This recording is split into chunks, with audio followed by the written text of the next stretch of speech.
Hi Stampers! Welcome to Sunday Funday. Tip number 5.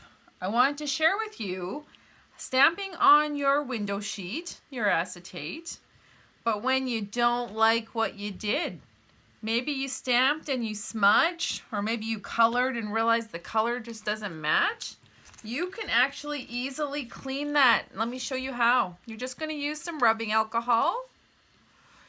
And I'm just using my cotton pad.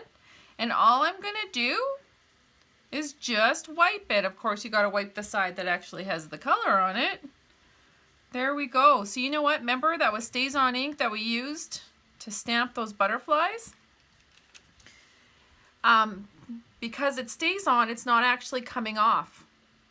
But actually the StazOn, remember, we stamped on the back side and then we colored on the opposite side. So I just wanted to show you how easy that is to remove your color if you decide you don't like it. It's just your rubbing alcohol and cotton pad. Hope you like that tip. Bye for now.